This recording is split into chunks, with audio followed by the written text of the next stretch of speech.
जय महाकाली, महालक्ष्मी, महासरस्वती, माँ कामाख्या, जय भैरव बाबा, जय सद्गुरुदेव महाराज। श्रीमद् देवी भागवत महापुराण प्रथम खंड के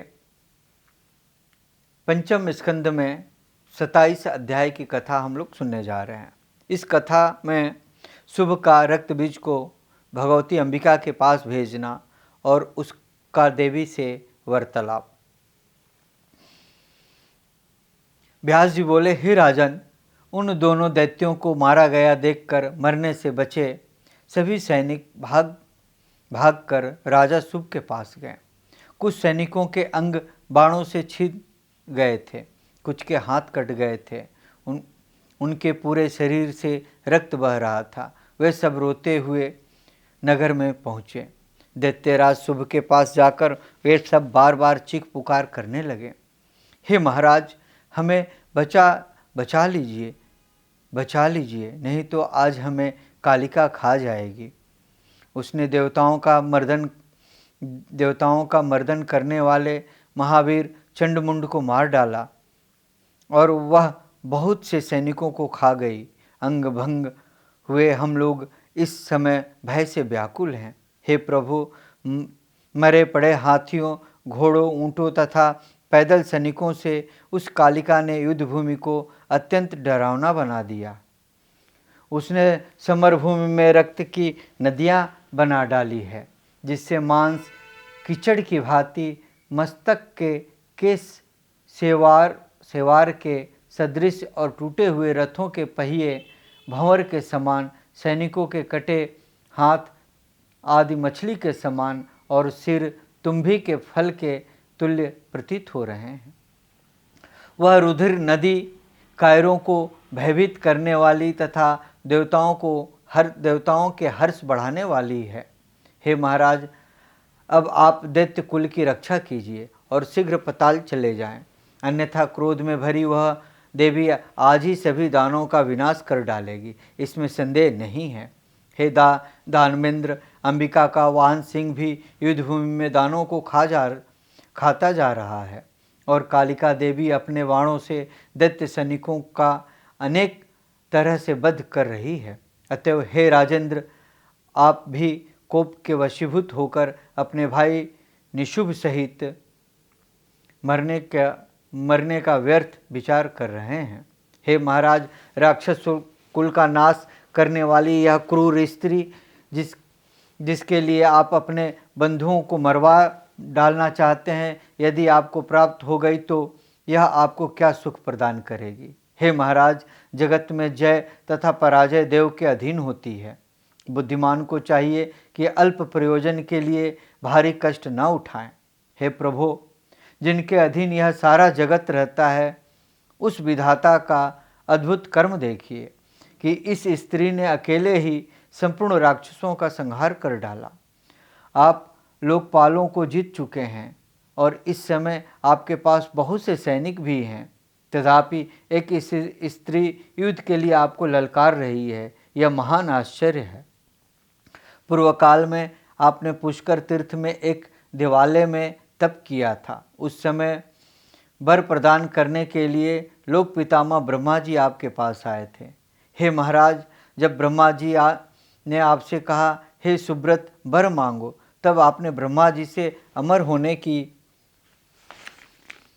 प्रार्थना की थी। देवता, दैत्य, मनुष्य, सर्प, किन्नर, यक्ष और पुरुषवाचक जो भी प्राणी है, इनमें किसी से भी मेरी मृत्यु न हो।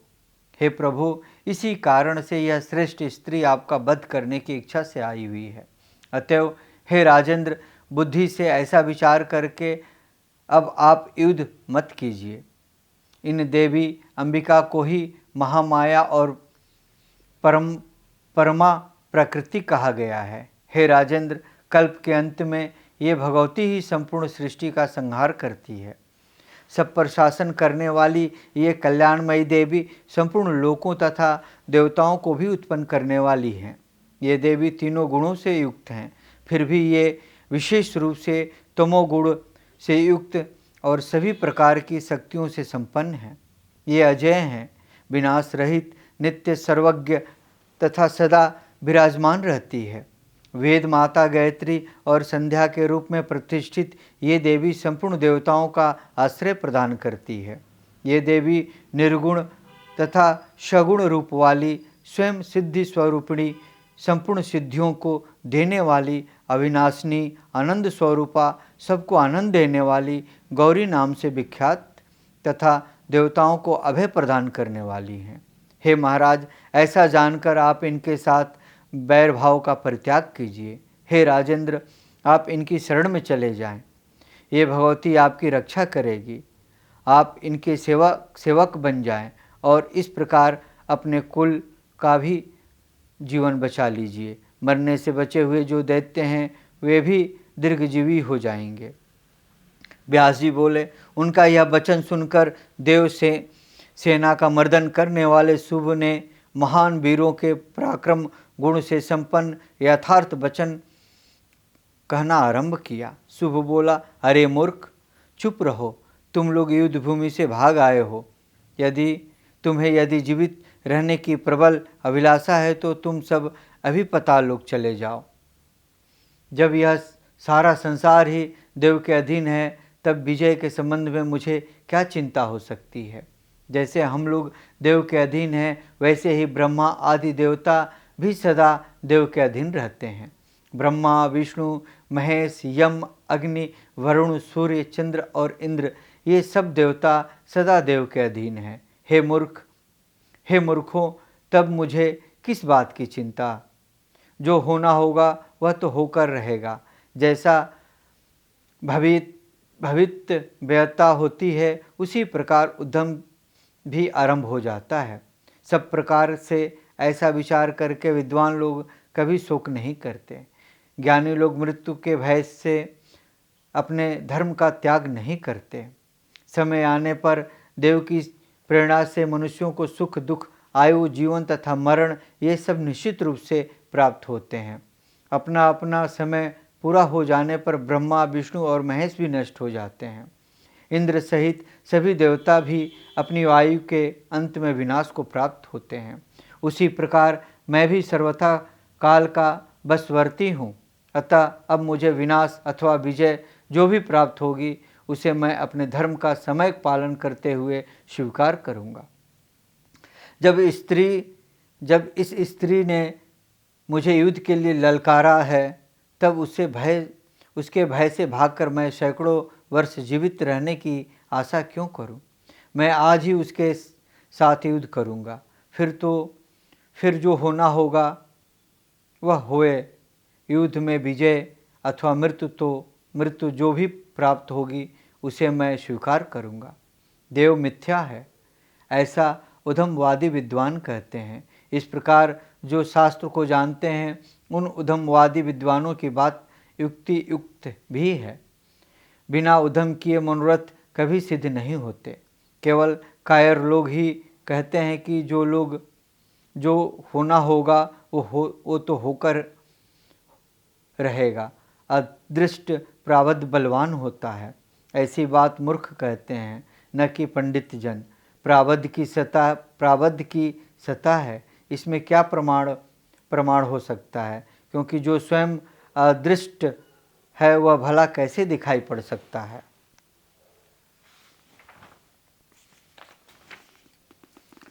अदृष्ट को कभी किसी ने देखा भी है क्या?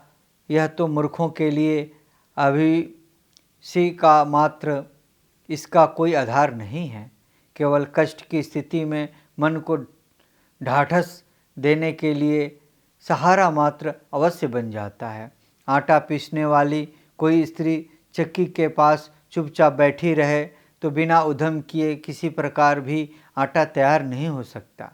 उद्यम करने पर ही हर प्रकार से कार्य सिद्ध होता है। जब भी उद्यम करने में कमी रह जाती है, तब कार्य किसी तरह सिद्ध नहीं हो पाता। देश काल, अपना बल तथा शत्रु का बल, इन सब की पूरी जानकारी करके किया गया कार्य निश्चय ही सिद्ध होता है। यह आचार्य बृहस्पति का वचन है। व्यास जी बोले, ऐसा निश्चय करके दैत्यराज शुभ ने महान असुर रक्तबीज को विशाल सेना के साथ समरभूमि में जाने को आज्ञा दी। शुभ बोला, हे विशाल भुजा वाले रक्तबीज, तुम युद्ध भूमि में जाओ और हे महाभग अपनी पूरी शक्ति लगाकर युद्ध करो।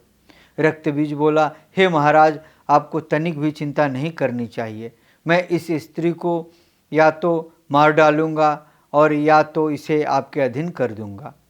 आप मेरा बुद्धि चातुर्या देखें। मेरे आगे देवताओं की प्रिय यह बाला है ही क्या? मैं इसे युद्ध में बलपूर्वक जीतकर आपकी दासी बना दूंगा। व्यास जी बोले, हे कुरुश्रेष्ठ, ऐसा कहकर महान असुर रक्तबीज रथ पर आरूढ़ होकर अपनी सेना के साथ चल पड़ा। हाथी, घोड़े, रथ तथा पैदल सैनिकों से चारों ओर से आवृत हुआ रक्तबीज रथ पर आरूढ़ होकर पर्वत पर विराजमान भगवती की ओर चल दिया।